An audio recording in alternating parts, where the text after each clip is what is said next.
शबाश शलोम everyone. हमारा आज का पार्शा है पार्शा बामिदबार, जो कि बामिदबार यानी नंबर्स या फिर गिनती की किताब का पहला तोरा पोर्शन है। और बामिदबार का मतलब है इन द डेजर्ट या फिर बियाबान। एंड ये इस साल के तोरा साइकिल का 34वां तोरा पोर्शन है, 34th Torah portion. And as I already said, Bamidbar यानी नंबर्स या फिर गिनती का पहला तोरा पार्शा। So the reference of this parsha is Numbers, बामिदबार या गिनती, उसका पहला बाब पहली आयत से लेकर उसके 4 बाब 20 आयत तक। And the reference is Numbers, बामिदबार, chapter 1 verse 1 up to chapter 4 verse 20। और इसके हफ्तारा का जो हवाला है वो है होसिया 2 बाब पहली आयत से लेकर दूसरा बाब उसकी 22 आयत तक। So the Haftarah begins with a vision of Israel's glorious future, जहां जनाबे होसिया जो हैं वो ये पेशन गोई करते हैं कि बनी इसराइल की तादाद समंदर की रेत के ज़र्रों की तरह बेशुमार हो जाएगी, जिसका जिक्र हमें तौरा पारशा में भी मिलता है इन टर्म्स ऑफ मरदमशुमारी या फिर सेंसस। अगर आप लोगों ने पढ़ा है, you already know about it, और अगर नहीं पढ़ा है तो प्लीज़ जाके उसको पढ़ें। एंड देन जनाबे होसिया बात करते हैं इसराइल के बारे में, उसकी मिसाल देते हैं एक ऐसी बेवफा बीवी से जो अपने सच्चे शौहर यानी खुदा को छोड़कर बुतों के पीछे भागती है। एंड देन खुदावंद फरमाते हैं कि वो बनी इसराइल को दोबारा सहरा यानी विल्डरनेस में ले जाएंगे, ताकि तन्हाई में विल्डरनेस में उनसे कलाम करें और बनी इसराइल का रिश्ता दोबारा खुदावंद के साथ बहाल हो जाए। और इस हफ्तारा के इख्तिताम में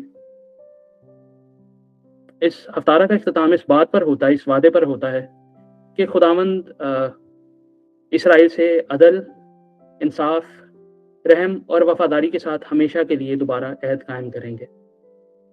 सो this Haftarah was actually talking about बनी इसराइल की नाफरमानियाँ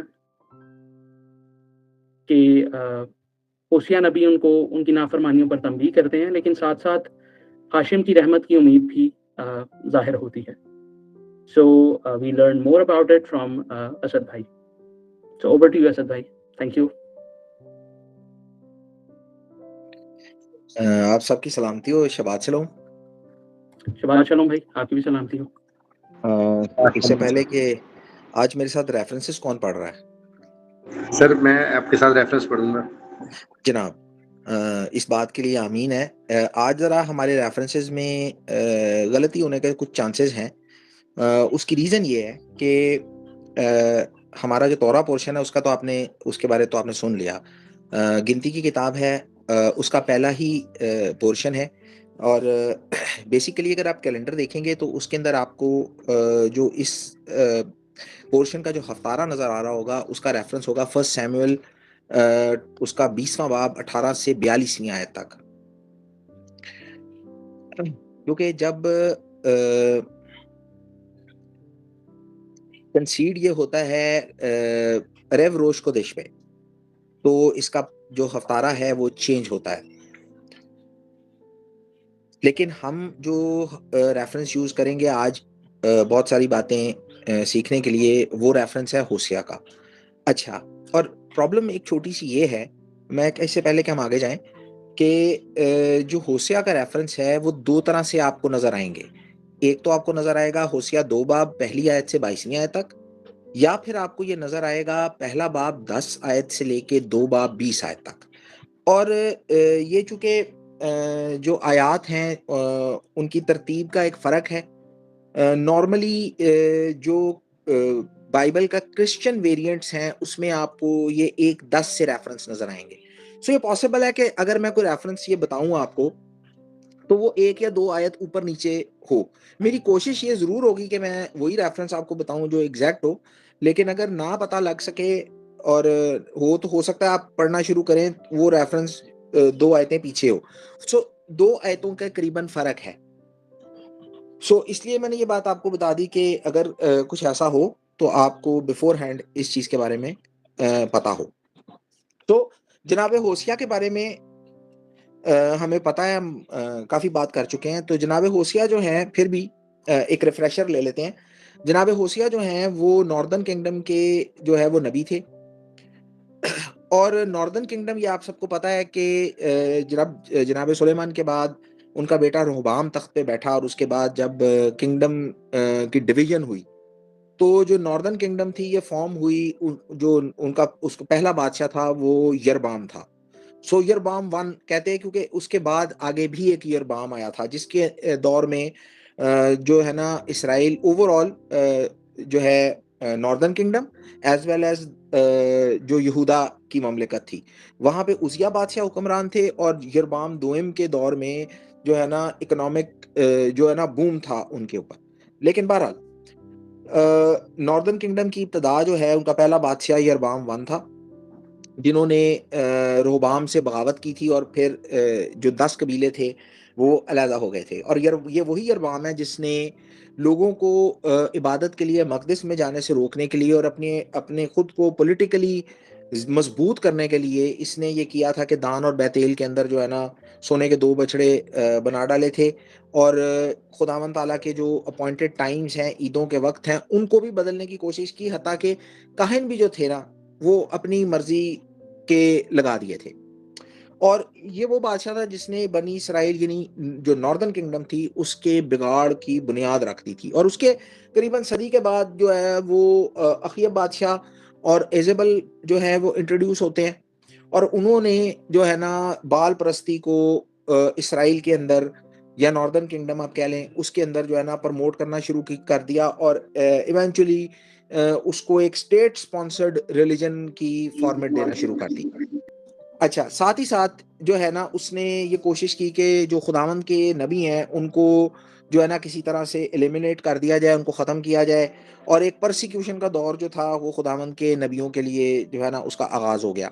सो अखीयब को सज़ा देने के लिए जो एलीशा नबी थे उनको खुदावंद ने ये फरमान दिया था कि याहू जो है उसको जाके मसा कर, ताकि वो इसराइल का बादशाह हो, ताकि वो जो है ना अखीयब के घराने की जो है ना वो सफाई करे। सो याहू ने जो है वो इसको आप ऐसे समझ लें कि याहू ने उस बगावत की या कू जो है उसकी बुनियाद रखी, और फिर अखीयब के बेटे को जो है उसको जो है मारा। और उसके साथ ही जो यहूदा का बादशाह था उस वक्त वो भी मारा गया।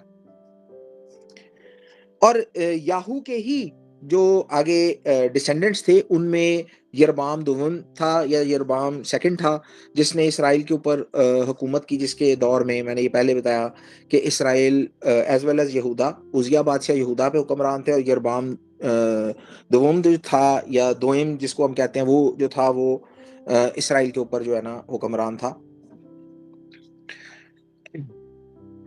बहरहाल ये हम बड़ी दफ़ा कर चुके हैं, लेकिन just to for a refresher, जो ओवरऑल सिचुएशन थी वो मतलब काफ़ी अच्छी नज़र आ रही थी। इकोनॉमिक सिचुएशन उनकी काफ़ी अच्छी थी, मिलिटरीली वो काफ़ी स्ट्रॉन्ग थे, पॉलिटिकली सॉलिड थे, इकोनॉमिकली सॉलिड थे। लेकिन प्रॉब्लम जो सबसे बड़ी जो थी ना वो वहीं की वहीं थी।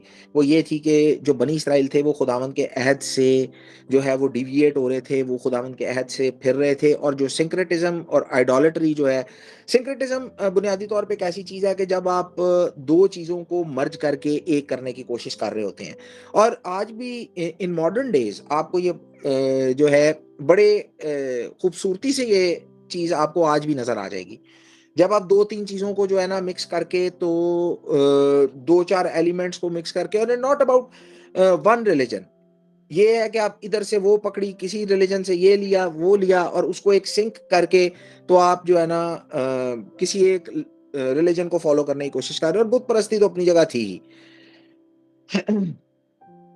जो इज़ाबेल थी उसकी जो बाल परस्ती थी, उसने बुनियादी तौर पे बाल परस्ती को तो इंट्रोड्यूस किया ही किया था। उसने खुदावंद के के जो रास्ता था, खुदावंद के जो तौरा थी, उसको भी पोल्यूट करने की कोशिश की थी। और लोग जो है कुछ चीज़ें जो है वो उसके मज़हब से ले, कुछ चीज़ें उसके मज़हब से ले, और उसको मिला के जो है ना वो काम करने की कोशिश कर रहे थे। यानी इन अ वेरी सिंपल मैनर वो ईदें भी खुदावंद की ईदों को भी सेलिब्रेट करने की कोशिश कर रहे थे, और वो दूसरी ईदों को भी सेलिब्रेट करने की कोशिश कर रहे थे। यानी खुदावंद परस्ती और बाल परस्ती इकट्ठे ही चला रहे थे। और सूरत-ए-हाल यहाँ तक ख़राब हो चुकी थी कि लोग जो हैं वो खुदावंद के अहद की बातें, खुदावंद की तौरा की बातें, उनकी शरीयत की बातें जो है वो तक भूल चुके थे। इसकी एक बड़ी क्लासिकल एग्ज़ाम्पल है, एक रेफ़रेंस प्लीज़ पढ़िएगा, होसिया की किताब, चौथा बाब, पहली आयत से 6 आयत तक आपको ये जो है ना कॉन्सेप्ट मिल जाएगा। ज़रा प्लीज़ पढ़िएगा। ए बनी इसराइल, खुदावंद का कलाम सुनो, क्योंकि इस मुल्क के रहने वालों से खुदावंद का झगड़ा है, क्योंकि ये मुल्क रास्ती और शफकत और खुदा शनासी से खाली है। आपने अंदाजा लगा लिया कि इससे आगे भी आप जाएंगे तो आपको खुदावंद ताला की ऐसी ही बात मिल जाएगी। तो आपको आइडिया और कॉन्सेप्ट तो मिल गया कि खुदावंद एक्चुअली वहां पे क्या चाह रहे हैं। इस सारे कॉन्टेक्स्ट में, जिसमें जो है ना दीनी तौर पे बनी इसराइल जो है वो गिरावट का शिकार हो गए थे, जो होसिया नबी हैं उनकी आवाज, उनकी मार्फत खुदावंद अपना कलाम या उनकी आवाज लोगों को सुनाई देती है। वो ये कहा जाता है कि खुदावंद का कलाम जो है ना वो होसिया बिन बेरी को पहुंचा। फॉर ये उजिया जो है ना, योताम, आखज और हिजकिया बादशाह जो थे, ये सारे टेन्योर में ये जो है ना काम करते रहे। जैसा कि रबी योखनान है वो ये कहते हैं कि होसिया नबी जो है उन 4 अंबिया में पहले थे जिन्होंने इस सारी एज में, ये जो दौर चल रहा था, इस दौर में प्रोफेसाई किया। सबसे पहले जनाब होसिया थे, उसके बाद आए जनाब यसाया, उसके बाद आए जनाब आमूस, और उसके बाद आए जनाब मीका। हमारा जो हफ्तारा है, जब हम इसे स्टार्ट करते हैं तो पता लगता है कि आपको एक प्रोफेसी ऑफ रिडेम्पशन नजर आती है। खुदावंद ताला ने जो कौम है उसको रिजेक्ट किया है, और रिजेक्ट भी कैसे, इस अंदाज में किया है कि खुदावंद ताला ने ये कहा है कि भाई you are not my people, तुम मेरे लोग नहीं हो। और जिन लोगों को खुदावंद ने कहा था कि तुम मेरे लोग नहीं हो, उनको खुदावंद जो है ना कहेंगे कि जिंदा खुदा के बेटे या जिंदा खुदा के बच्चे। एक प्रोफेसी ऑफ रिडेम्पशन है जिससे जो है ना इसका आगाज होता है, यानी रद्द की हुई कौम जो है उसको खुदावंद ताला कबूल करेंगे। कॉन्सेप्ट ये है कि जो यहूदा और इसराइल के जो लोग हैं, यानी the kingdom of Judah and northern kingdom of Israel, वो यूनाइट होंगे as a one nation under one king.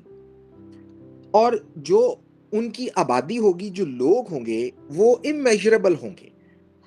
और मिसाल इसकी हमेशा से दी गई जैसे समुंदर की रेत होती है, जैसा कि आपने ये सिनॉप्सिस में भी ये बात सुनी। तो ये जो ओपनिंग है ये बेसिकली एक ड्रामेटिक रिवर्स है खुदावंद की उस डेक्लेरेशन का, जिसमें खुदावंद ताला जो है वो नबी की मार्फत अनाउंस करते हैं कि वो जो है ना बनी इसराइल को जो है ना रिजेक्ट कर देंगे। और रिजेक्ट कर देंगे, हम मेरा ख्याल है बहुत सारे पोर्शंस के अंदर इस बात को सुन चुके हैं और मेरा ख्याल है समझ भी चुके हैं कि खुदावंद की रिजेक्शन की वजह क्या है। लेकिन इस एक स्पेसिफिक रेफरेंस में हम इसी बात को एक बड़े खूबसूरत एंगल में जो है ना सीखने की कोशिश करेंगे। कहने की बात ये थी कि खुदावंद ताला जो हैं वो अपनी बेवफा बीवी को वापस ले लेंगे, और इस सारे पोर्शन के अंदर इसको इसी एंगल से डिस्कस किया गया है।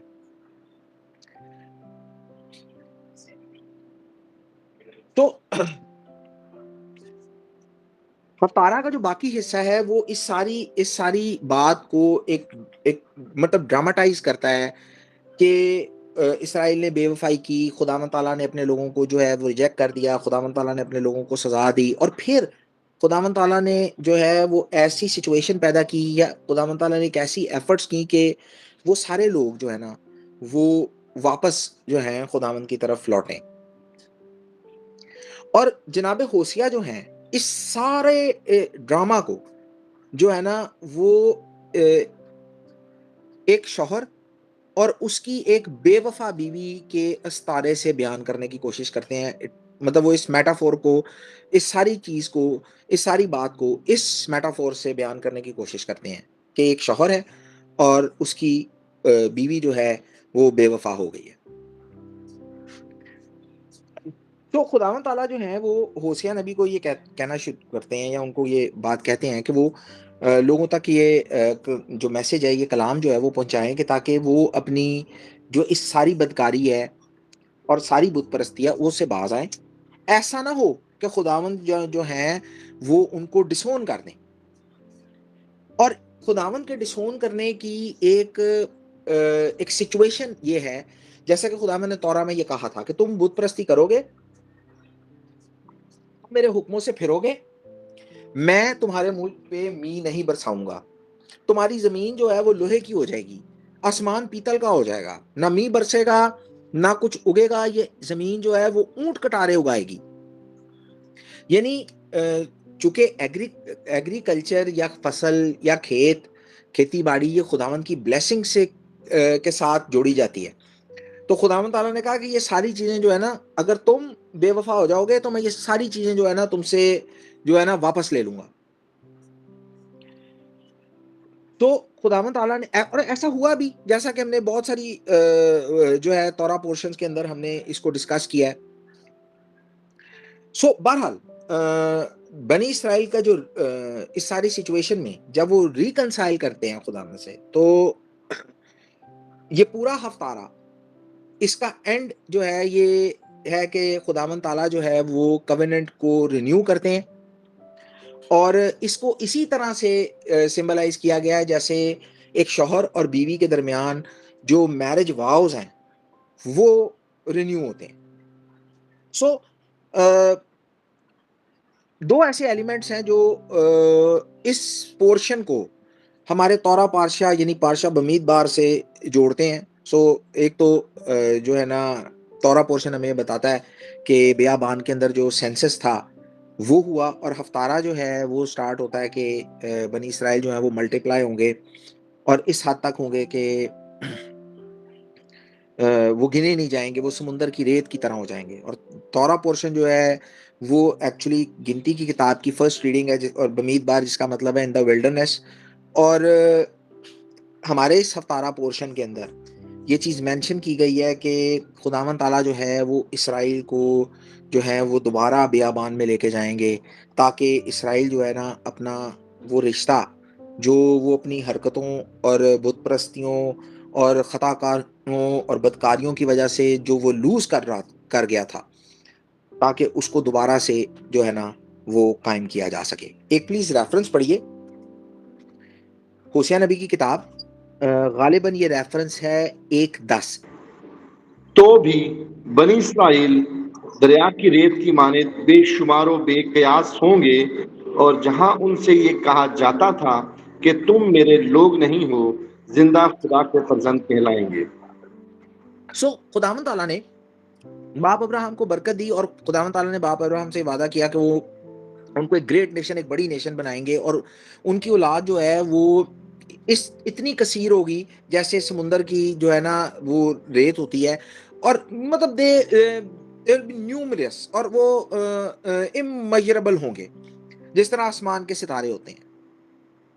यही बात जो है जनाबे याकूब या जनाब इसराइल के साथ जो है कही गई कि जो है ना वो समुंदर की रेत की मानंद होंगे और वो गिने नहीं जा सकेंगे।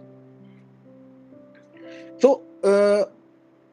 होसिया नबी और यसाया नबी के दौर में, इन दोनों अंबिया के दौर में जो नॉर्दर्न किंगडम थी वो काफी मल्टीप्लाई हुई, वो प्रॉस्पर हुई, जैसा कि मैं पहले भी आपको बता चुका हूं।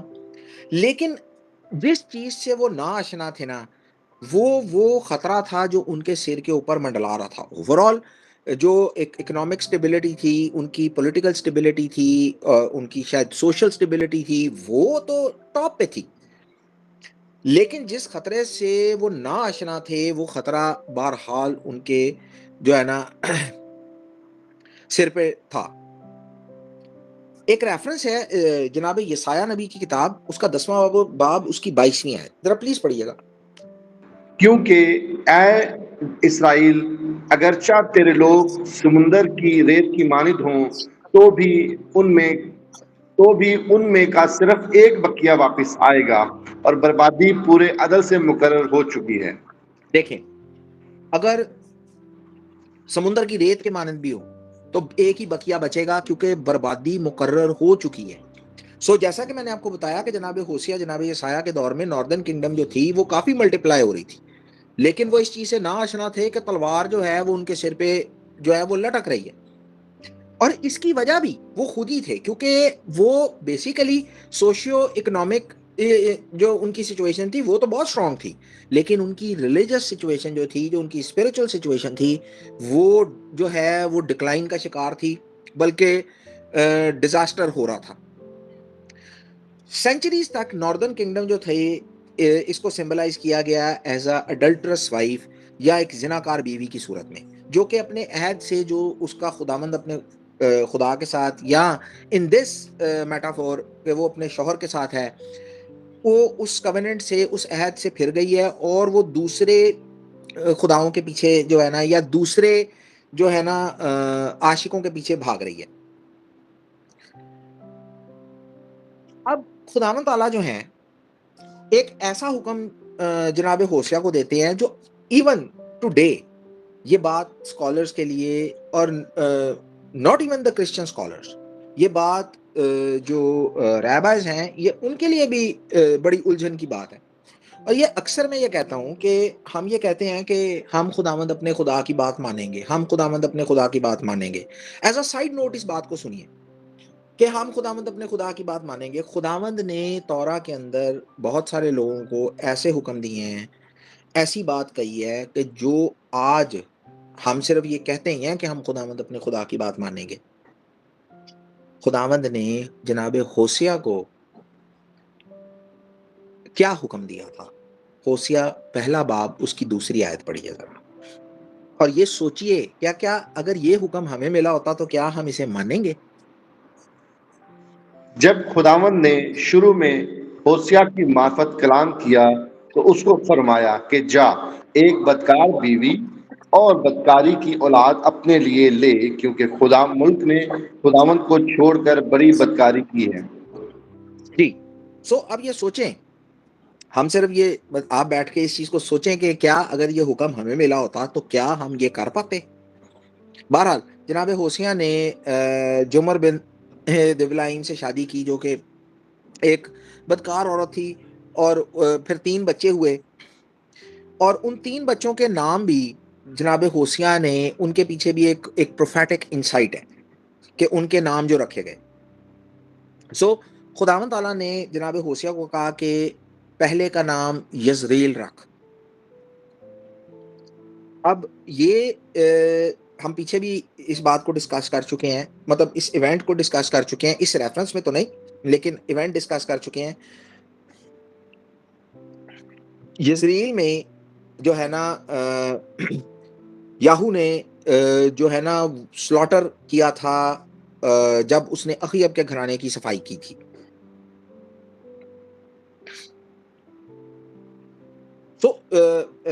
यजरेल जो है इस बहुत सारे और इवेंट्स इसके साथ, लेकिन एक मेजर चीज ये थी कि याहू ने वहां पर जो है ना इनडिस्क्रिमिनेट स्लॉटर किया था जब उसने अखीब के घराने को साफ किया था। खुदावंद ताला ने जनाब होशिया को कहा कि अपनी बेटी का नाम जो है ना लो रोहामा रख। Lo means no, Ruhamah means no passion, no mercy. मतलब ये था कि मैं जो है ना, मैं इन पर रहम नहीं करूंगा, मैं यानी इसराइल के घराने पर जो है ना वो रहम नहीं करूंगा। और फिर खुदावंद ने जनाब होशिया को ये कहा था कि अपने सबसे छोटे का नाम लो मी रख, नॉट माई पीपल। और ये खुदावंद ये एक्सप्रेस करता है खुदावंद का की जो रिजेक्शन थी बनी इसराइल की। और खुदावंद ये कहना चाह रहे हैं कि you are not my people, and if you are not my people I am not your god. So how painful this can be, शायद हम इसका अंदाजा नहीं कर सकते। एज अ हम जो है ना एज अ बात हम इसको सुन रहे हैं और इसको कह रहे हैं, लेकिन इसके अंदर जो तकलीफ है मे बी शायद हम इसको अंडरस्टैंड नहीं कर सकते। बहुत सारे हालात के अंदर कहीं ना कहीं ये बात हमें सुनने को इन अ डिफरेंट कॉन्टेक्स्ट मिलती है, लेकिन चूंकि वो हमारे कॉन्टेक्स्ट के साथ ये बात रिलेट नहीं करती, हम इसकी तकलीफ को अंडरस्टैंड नहीं कर सकते। ये वो इंसान अंडरस्टैंड कर सकता है जिसके माँ बाप उसको ये कहें कि भाई जा तू तू आज से हमारी औलाद ही नहीं है, हम तुझे बेदखल करते हैं। या किसी औरत को उसका शौहर ये कहे कि आज से तू मेरी बीवी ही नहीं है। तो स्पिरिचुअल टर्म्स के अंदर it is very painful. Basically खुदावन ताला सिर्फ यही नहीं कह रहे कि you are not my people and I am not your god. खुदावन ताला उस कवेनेंट, उस रिश्ते को जो उनके दरमियान है उसको रिजेक्ट कर रहे हैं। फिर क्या जनाब होशिया के ये जो 3 बच्चे हैं ये एक पोर्ट्रेयल हैं आने वाले वक्त की, जिसमें खुदावन ताला जो है ना बनी इसराइल को सजा देंगे, या खुदावन ताला जो है वो बनी इसराइल की जो है वो जजमेंट करेंगे। और उस जजमेंट का रिजल्ट ये होगा कि सबसे पहले तो नॉर्दर्न किंगडम जो है वो एग्जाइल में गई। उस जजमेंट का नतीजा ये था कि नॉर्दर्न किंगडम जो है एग्जाइल में चली गई। बहरहाल जो असीरी जो थी या एग्जाइल जो थी ये एक टेम्पररी सी चीज थी, क्योंकि खुदावन ताला ने ये वादा किया था कि मुस्तकबिल के अंदर खुदावन ताला जो है जो लोग उनके जो लोग असीरी में गए हैं खुदावन ताला उनको वापस लेके आएंगे। और नॉर्दर्न किंगडम और द किंगडम ऑफ जूडा, इन दोनों किंगडम्स के जो असीर हैं ये इकट्ठे आएंगे and they will unite as one. और खुदावन ताला ने ये कहा कि उनके लिए वो एक सच्चा चरवाहा या एक सच्चा वन लीडर मुकर्रर करेगा, जिसकी लीडरशिप के अंदर जो है ना वो ग्रो करेंगे, वो मल्टीप्लाई होंगे। और ये माना जाता है कि वो लीडर जो है ना he will be from the Davidic lineup, यानी दाऊद की नस्ल से होगा, and he will be the king Messiah.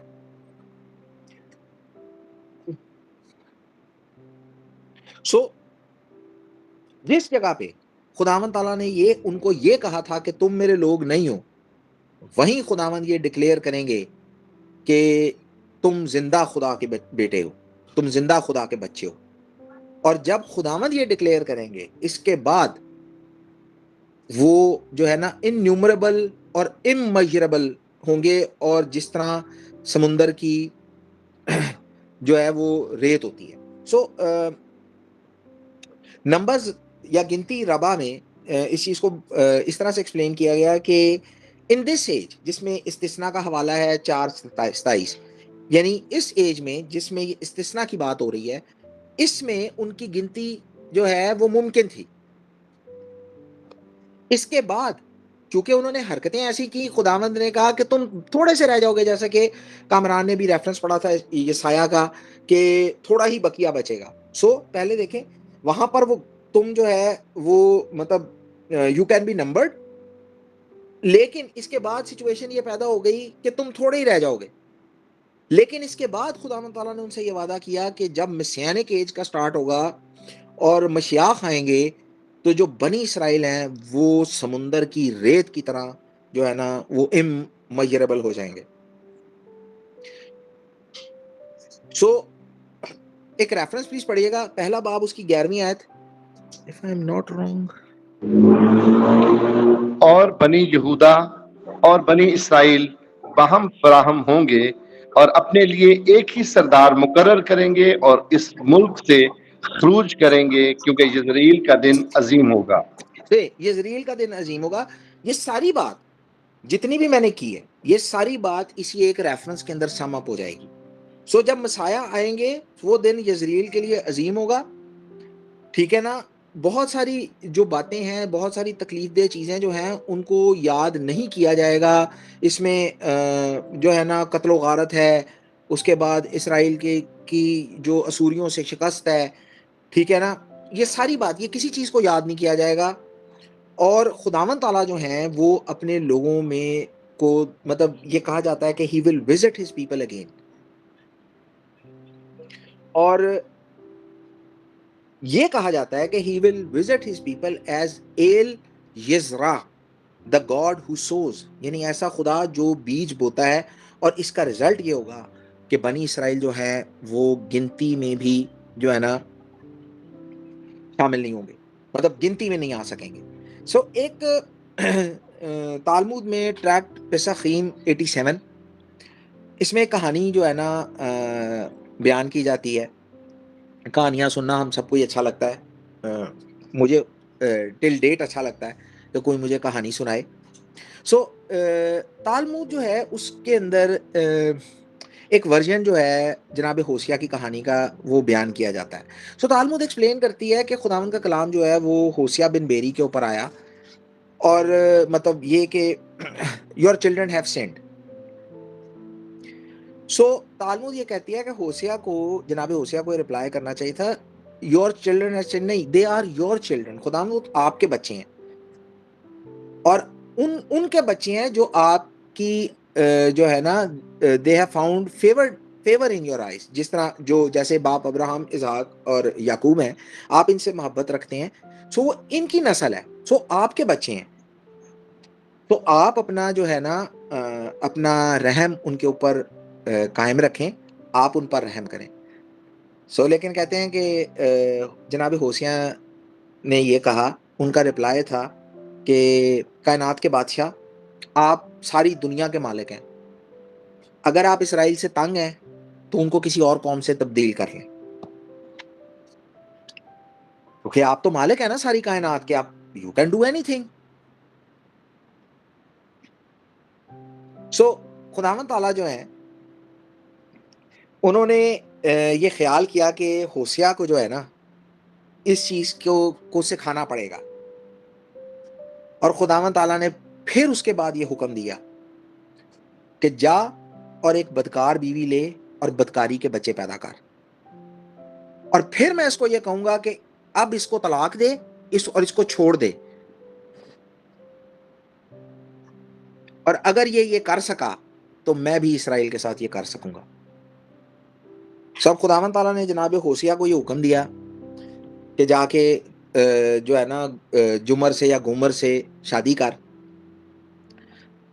और उसके बारे में मशहूर था कि शी वॉज वेरी ब्यूटिफुल।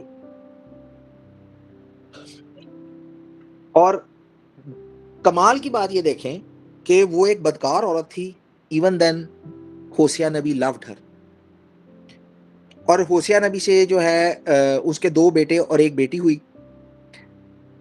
और फिर खुदावंद ताला ने होशिया नबी को कहा कि अब इसे छोड़ और इसको निकाल दे, और जनाब होशिया ने खुदावंद ताला के आगे जो है ना वो फरियाद की, खुदावंद ताला आप कायनात के बादशाह हैं, मेरे इससे बच्चे हैं, मैं किस तरह इसको निकाल दूं या इसको किस तरह तलाक दूं। और फिर स्टोरी कंटिन्यूज के खुदावंद ताला ने कहा तेरी बीवी एक बदकार औरत है, एक फाशा औरत है, और तेरे बच्चे जो है जो बदकारी के बच्चे हैं, जिनके बारे तुझे ये भी नहीं पता कि तेरे ही हैं कि किसी और के हैं, येट तू इनको अपने घर से नहीं निकाल पा रहा। तो तू ये बता कि मैं इसराइल को, जो मेरे बच्चे हैं, मेरे जो है ना प्यारों के बच्चे हैं, यानी बाप अब्राहम, इसहाक और याकूब के, मेरी प्राइज्ड पोजेशन है, मैं उनको दूसरों से किस तरह बदल लूं। सो अगर आप इसका एक फिलोसफिकल एविडेंस ढूंढना चाहें ना, तो आपको अंबिया के साहिब में मिलेगा, जहां पे खुदावंद ये कहते हैं, एक्चुअली ये हमें सिखाने की क्या कोशिश करती है, ये कहानी हमें बता क्या रही है कि खुदावंद ने कहा कि मैंने तलाश की और कोई शिफायत करने वाला नहीं मिला, कोई मेरे सामने जो है वो इनकी शिफायत करता। और अब अगर आप वापस अपनी नजर तौरा के अंदर लेके जाएं, आप वापस तौरा के अंदर देखें,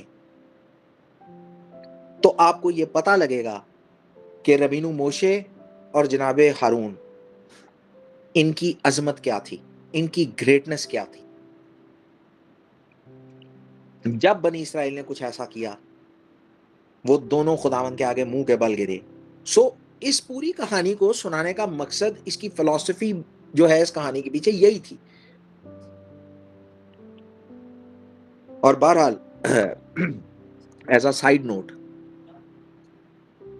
मैं आपको ये बता रहा हूं, sometimes a man love for his children is far greater than the love for his wife और her husband. So in term के sometimes a spouse love is far greater for his or her children than his or her spouse.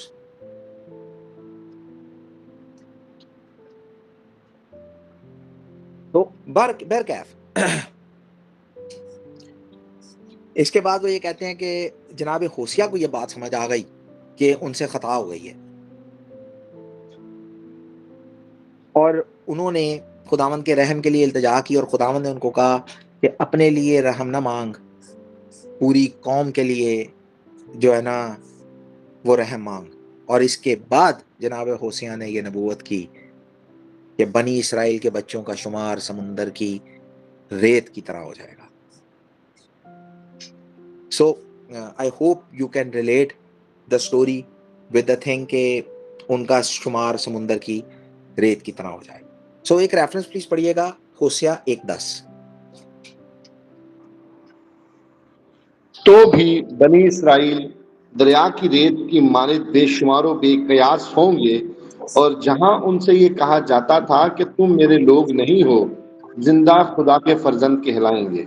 तो खुदावंद ताला ने ये declare किया कि जो मैसियानिक एरा है उसके अंदर जहां उनको ये कहा गया था कि you are not my people, वहां उनको ये कहा जाएगा कि तुम जिंदा खुदा के बेटे हो। सो लिटरली अगर आप ये देखेंगे तो ये जो प्रोफेसी है it refers to the people of northern kingdom. Northern kingdom जो है ना उनके लिए कहा गया, जिनको मसाया जो है वो गैदर बैक करेंगे दोबारा अर्ज़ मुकद्दस के अंदर जब वो आएंगे। और जैसा कि मैं हमेशा से आपको बताने की कोशिश करता हूं, अगर आप न्यू टेस्टामेंट के अंदर जाएंगे, सो ये ही एक वो बात है जिसको जनाबे पतरस और जनाबे पौलस जो है ना वो जेंटाइल बिलीवर्स के रेफरेंस के अंदर कोट किया करते थे, बिकॉज यू नेवर नो के मे बी you या one can thought of himself or herself as a Gentile, but you never know कि आप जो है पीछे से कहीं से जो है आप अगर नॉर्दर्न किंगडम में के लोगों में से निकल आए, यू नेवर नो।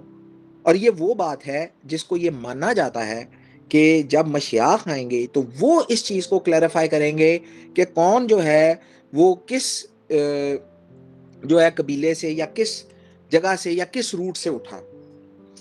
और बहरहाल जब मशियाख आएंगे तो ऐसे तमाम लोग जो दूसरी कौमों से भी आएंगे और वो इसराइल के खुदा की तलाश करेंगे, वो जो है वो बनी इसराइल के अंदर ही ग्राफ्ट होंगे। सो न्यू टेस्टामेंट के अंदर इसी चीज को जो है ना पोर्ट्रे करके तो जेंटाइल बिलीवर्स के बारे में जो है ना इस चीज को प्रेजेंट किया गया है। बिकॉज मे बी आप जिसको जेंटाइल सोचते हैं या गैर कौम सोचते हैं, वो गैर कौम ना निकला तो क्या होगा। और अगर कोई गैर कौम है और वो खुदावंद ताला के का नाम सुन के, खुदावंद ताला का कलाम सुन के जो है वो आना चाहता है, तो फिर क्या होगा। बेरकैफ खुदावंद ताला ने ये फरमाया था कि तुम्हारी तादाद जो है वो लातादाद होगी, गिनी नहीं जाएगी। और जहां उनसे ये कहा गया था कि तुम मेरे लोग नहीं हो, वहीं उनसे ये कहा जाएगा कि तुम जिंदा खुदा के बच्चे हो।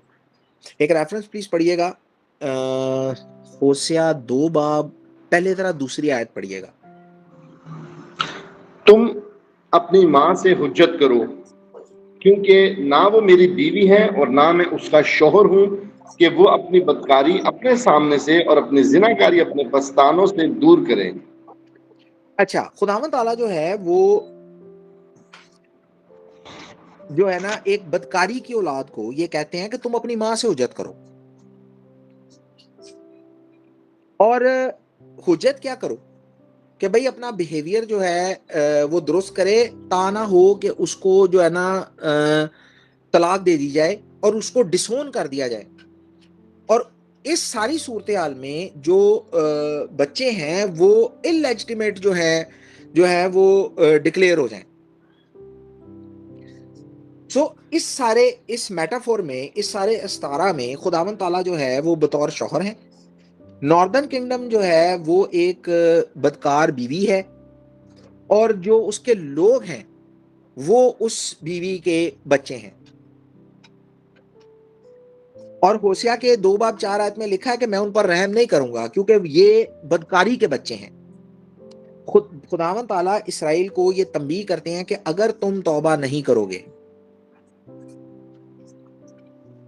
तो खुदावंद ताला जो है इस सारे मैटर को, यानी मतलब जो कौम है एज अ अडल्टरस वाइफ, खुदावंद ताला जो है वो इसको एक्सपोज कर देंगे। खुदावंद ताला इस पे रहम नहीं करेंगे, तुम तौबा नहीं करोगे। खुदावंद ताला ने ये तंबीह कर दी थी कि खुदावंद ताला इस सारे मैटर को, इस बदकारी को एक्सपोज कर देंगे।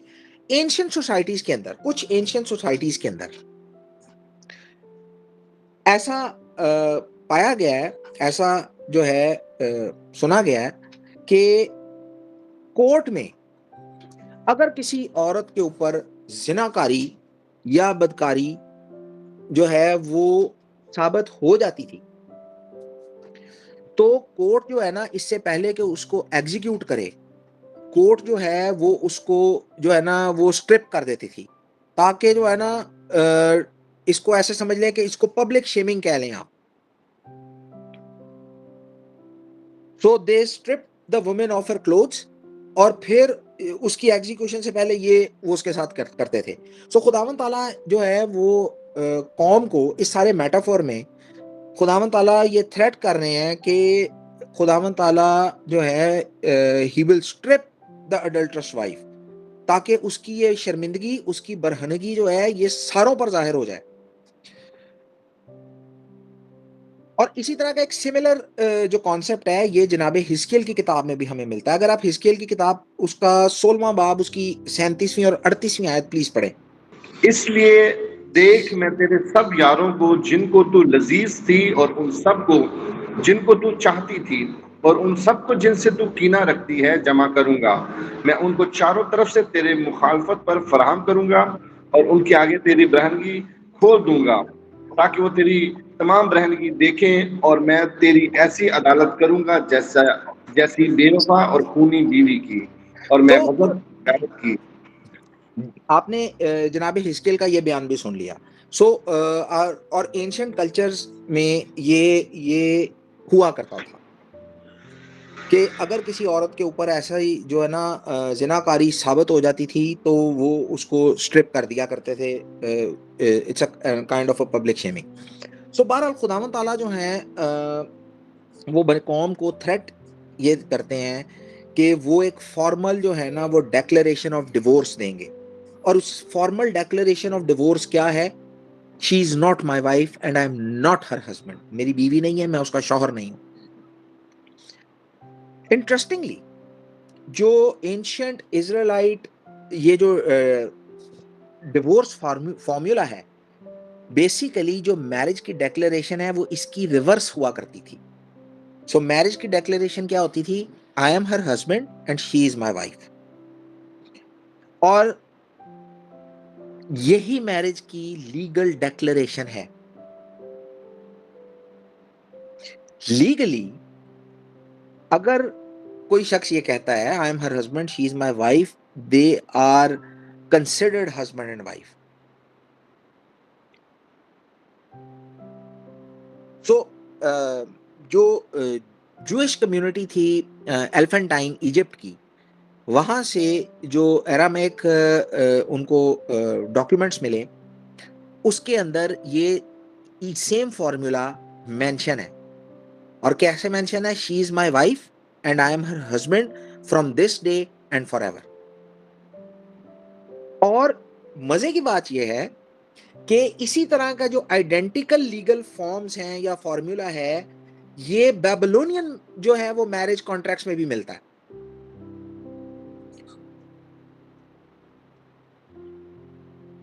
और एक मजे की एक चीज हम देखेंगे, एक हवाला प्लीज पढ़िएगा, खरूज 6 बाब उसकी 7वीं है। और मैं तुमको ले लूंगा कि तुम मेरी कौम बन जाओ और मैं तुम्हारा खुदा हूंगा, और तुम जान लोगे कि मैं खुदावन तुम्हारा खुदा हूँ जो तुमको मिस्रियों के बोझों के नीचे से निकालता हूँ। अच्छा, अगर आप इसको गौर करें तो it's kind of the same marriage formula कि तुम मेरे होगे, मैं तुम्हारा होऊंगा, you will be my wife and I will be your husband, और you will be my people and I am your God. ये वो बात है जो खुदावंद ने उस वक्त उनको कही थी कि अभी वो मिस्र में थे।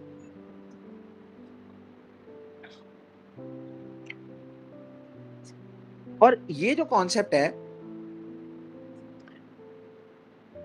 हमें वाइडली जो है ना वो बाइबल मुकद्दस के अंदर मिल जाता है।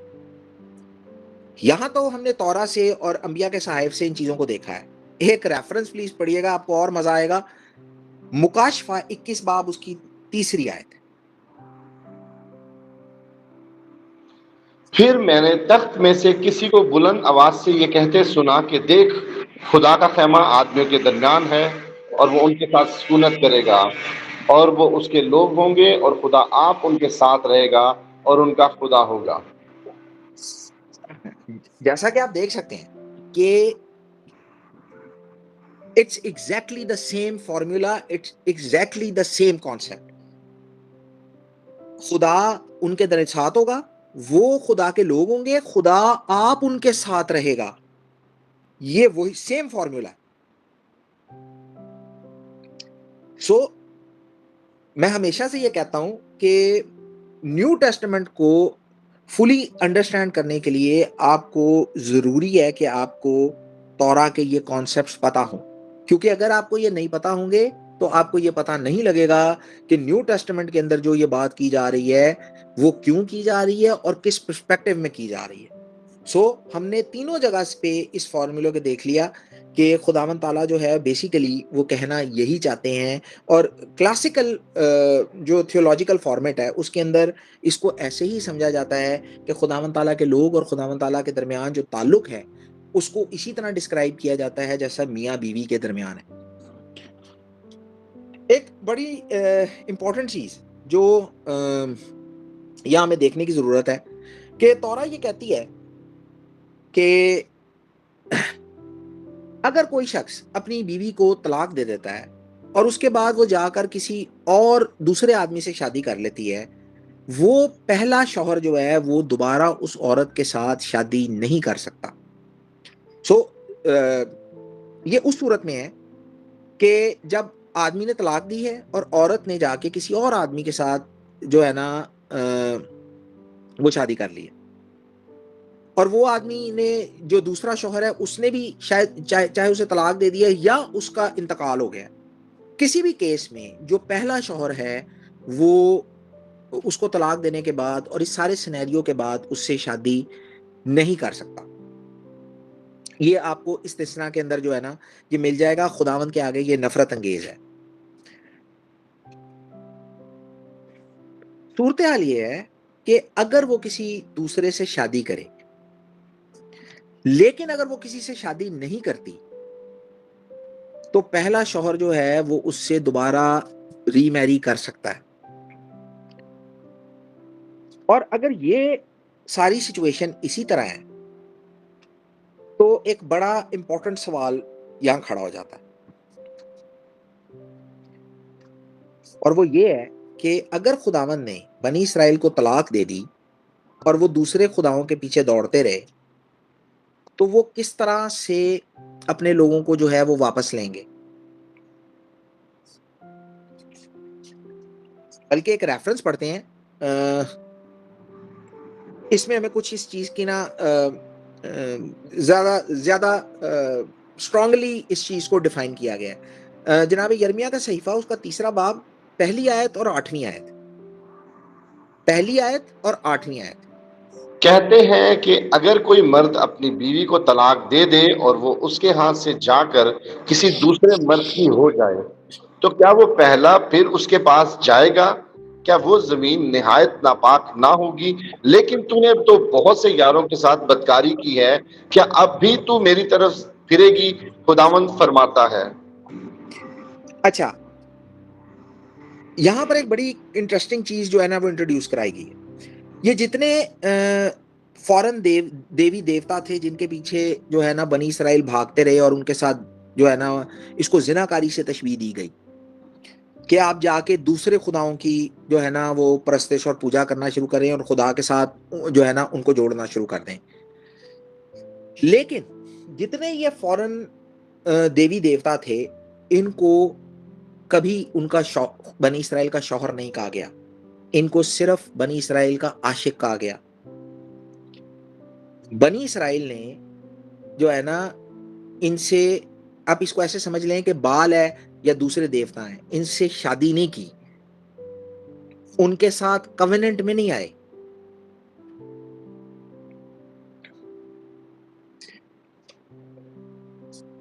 वो सिर्फ जो है ना उनके साथ बदकारियां ही करते रहे। और इसीलिए खुदावंद ताला ने यिर्मयाह नबी को हुक्म दिया। यिर्मयाह 3 बाब उसकी 12वीं आयत पढ़िएगा जरा। जा और शिमाल की तरफ ये बात पुकार कर कह दे कि खुदावंद फरमाता है, ए बरगश्ता इसराइल वापिस आ, मैं तुझ पर कहर की नजर नहीं करूंगा, क्योंकि खुदावंद फरमाता है, मैं रहीम हूं, मेरा कहर दायमी नहीं। और इंटरेस्टिंगली, ये तो आपने सुन लिया कि मेरा कहर दायमी नहीं, मैं तुझ पे जो है ना रहम की निगाह करूंगा। और यसाया नबी जो है इस कॉन्सेप्ट को, इस चीज को एक बड़ी और मजेदार चीज तरीके से पेश करते हैं। और कॉन्सेप्ट ये है, वो इस आइडिया को कॉन्टेस्ट करते हैं कि खुदावंद ने कभी जो है ना वो डिवोर्स उनको किया ही नहीं। एक रेफरेंस प्लीज पढ़िएगा, यसाया नबी 50 बाब उसकी पहली आयत।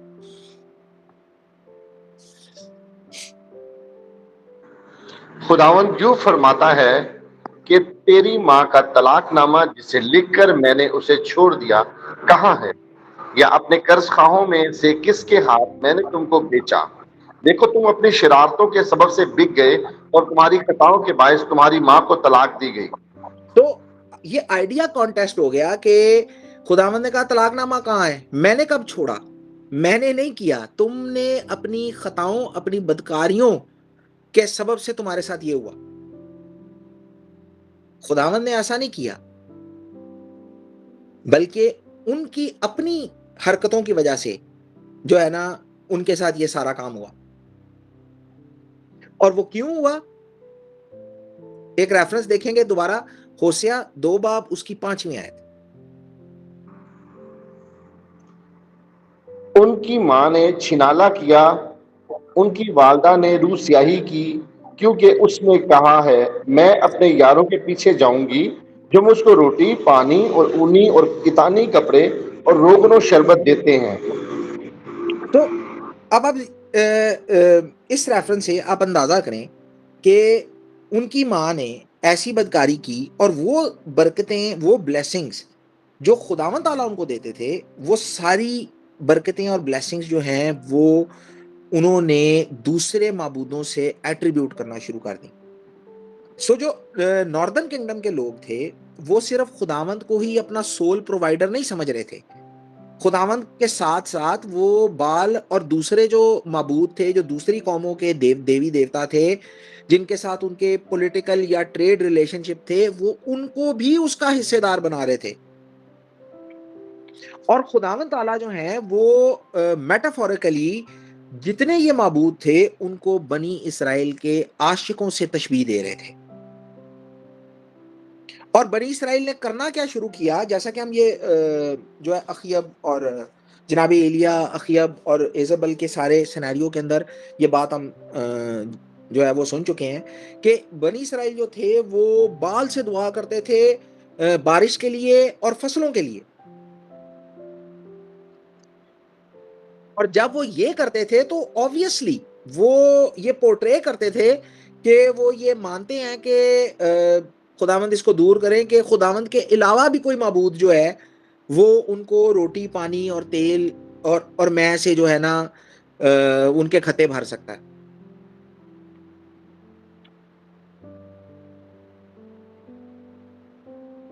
बनी इसराइल को ये अंदाजा नहीं था कि उनकी ये सारी जो ब्लेसिंग्स हैं ये खुदावंद की तरफ से हैं।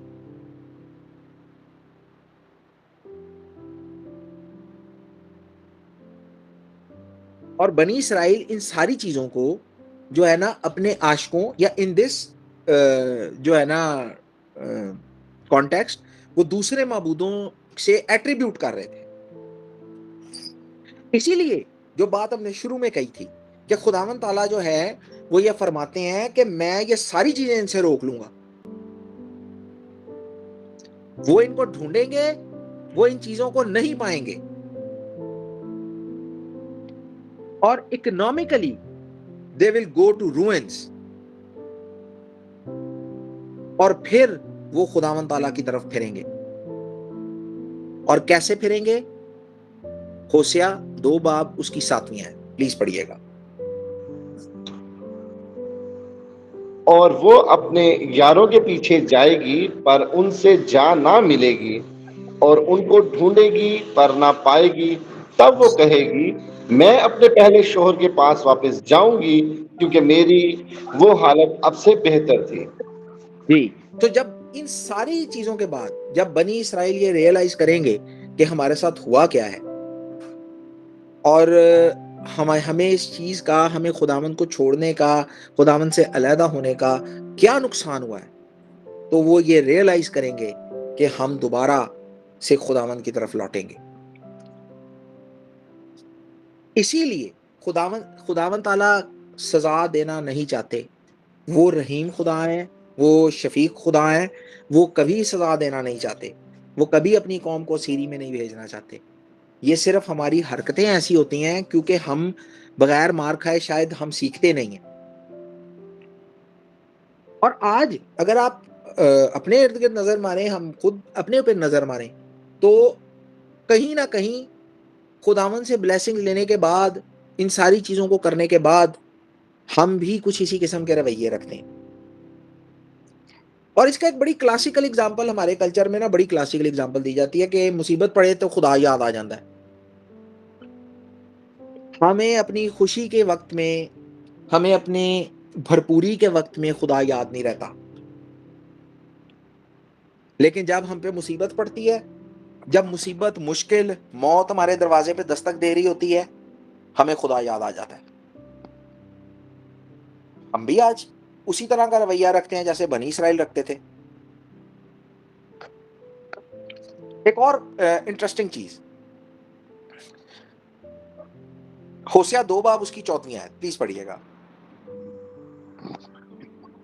तो भी मैं उसे फरेफ्ता कर लूंगा और बियाबान में लाकर उससे तसल्ली की बातें कहूंगा। अच्छा, खुदावन ताला जो है वो अपनी बदकार बीवी को जो है वो सजा देंगे, उससे वो सारी ब्लेसिंग्स जो हैं वो जो है ना वो छीन लेंगे, जिसपे जैसा कि हमने पहले रेफरेंस में सुना कि इस सारी सिचुएशन के बाद वो रियलाइज करेगी कि मैं अपने पहले शौहर के पास जाऊंगी क्योंकि मेरी हालत तो उस वक्त बहुत बेहतर थी। ये सारी चीजें जो है ना बतौर सजा उनसे जो है ना वो ले ली जाएंगी।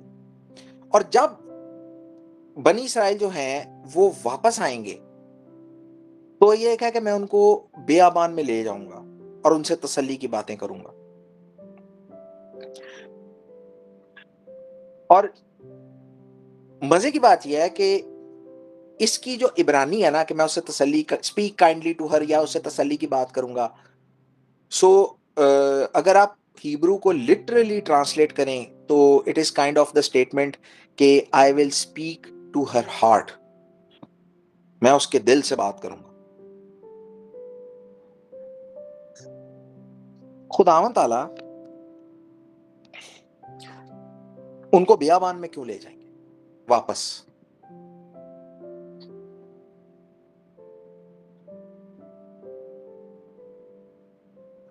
मैं हमेशा से ये कहता हूं कि ये मेरी अपनी बात है, आप लोगों का इससे कोई मुत्तफ़िक होना ज़रूरी नहीं है, और अगर आप इससे डिसएग्री करें तो भी I am good with it, लेकिन मैं आपको अपनी बात ज़रूर सुनाऊँगा। मैं हमेशा ये कहता हूँ कि जो मिशकान है, वो हमेशा से मेरे लिए फ़ैसिनेशन का बायस है। There is a certain romance in मिशकान,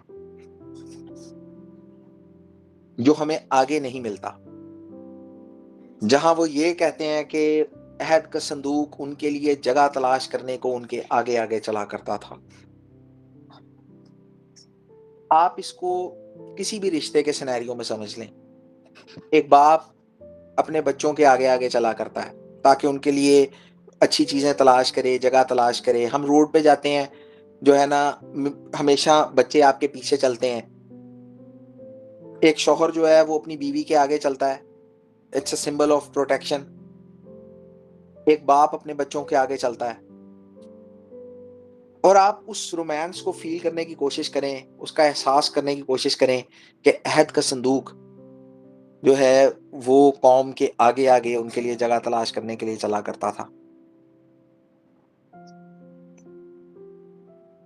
उस बियाबान के अंदर जब बनी इसराइल खुदावंद को फॉलो करते थे, और वो सारे एडवेंचर्स, वो सारी चीजें जो हमने तौरा के अंदर उनके सारे जो जर्नी था, उस जर्नी के रेफरेंस में हमने कभी पढ़ी है, सुनी है, वो सारे उसमें सारे टेन्योर में वो अपने रोटी पानी के लिए खुदावंद की तरफ देखा करते थे। रोज उठा करते थे, रोज जाया करते थे, रोज खुदावंद जो है उनको खाना और पानी जो है वो मुहैया किया करते थे। और इसको आप ऐसे समझ लें कि it's for a couple, for a newly वेडेड couple, it was kind of a honeymoon, जहां पर वो दोनों जो है वो एक दूसरे से बात किया करते थे। यार आई वुड कोट, मैंने एक काफी पहले मैंने एक वीडियो देखी थी, गालिबन जेफ बैनर साहब की थी। वो जाके आप देख सकते हैं, वो अभी भी कहीं यूट्यूब पे होगी। मुझे नाम नहीं याद है, गालिबन वो विल्डरनेस के रेफरेंस में ही थी। काफी पुरानी बात है, सो प्लीज फॉरगिव मी अगर मैं कुछ चीजें भूल जाऊं। लेकिन वो ये कहते हैं कि खुदावंद ताला उनको जो है ना बियाबान में लेके गए। हमारा तौरा पोर्शन भी यही है, बमीद बार इन द विल्डरनेस खुदावंद ताला उनको लेके गए। और मैं उसकी डिटेल्स में नहीं जाऊंगा, लेकिन वो ये बताने की कोशिश करते हैं कि बियाबान के लिए जो लफ्ज है और खुदावंद के कलाम के लिए जो लफ्ज है, दीवार और मीदबार, it's from the same root. अब बियाबान का खुदा के कलाम के साथ क्या ताल्लुक है? और वो ये कहने की कोशिश करते हैं, आप जाके वीडियो देख सकते हैं, यू विल एंजॉय। वो ये बताने की कोशिश करते हैं कि बियाबान का एक इकोसिस्टम होता है। अगर बियाबान में कोई एक चीज अपना काम छोड़ दे तो वो सारा सिस्टम कोलैप्स कर जाता है।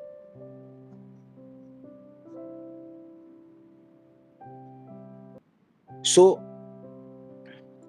खुदावंद की कलाम में से भी अगर कोई आप चीज जाने देते हैं तो सिस्टम कोलैप्स कर जाता है। सेकेंडली, बियाबान एक ऐसी जगह है जहां आप क्लियरली खुदावंद की आवाज सुन सकते हैं। और इसके रेफरेंस में वो ये एग्जांपल देते हैं कि जो शहर के लिए लफ्ज है और शरारत के लिए जो लफ्ज है, they are kind of the same. क्योंकि शहर के अंदर इतना शोर होता है कि आप खुदा की आवाज नहीं सुन सकते। हर शरारत आपको शहर से ओरिजिनेट होती मिलेगी।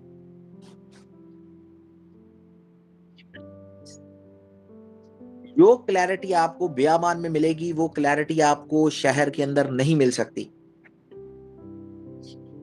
और खुदावंद ताला ये चाहते हैं कि उनकी कौम जो है वो क्लियरली उनकी आवाज सुने, जो उनका मैसेज है वो उन तक क्लियर पहुंचे।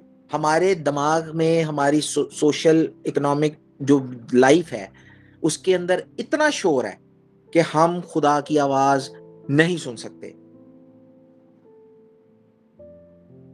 एक रेफरेंस प्लीज पढ़िएगा, यिर्मयाह नबी का सहीफा, उसका 2 बाब, उसकी 2 आयत। तू जा और यरूशलेम के कान में पुकार कर कह कि खुदावंद यूं फरमाता है कि मैं तेरी जवानी की उल्फत और तेरे ब्याह की मोहब्बत को याद करता हूं कि तू बियाबान यानी बंजर जमीन में मेरे पीछे पीछे चली।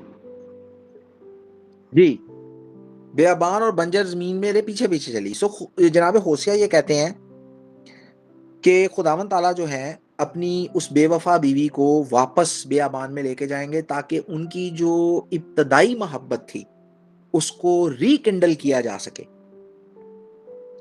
जनाब हिस्कियल भी जो है वो सिमिलर चीज को जो है ना वो बयान करने की कोशिश करते हैं in the concept of final redemption.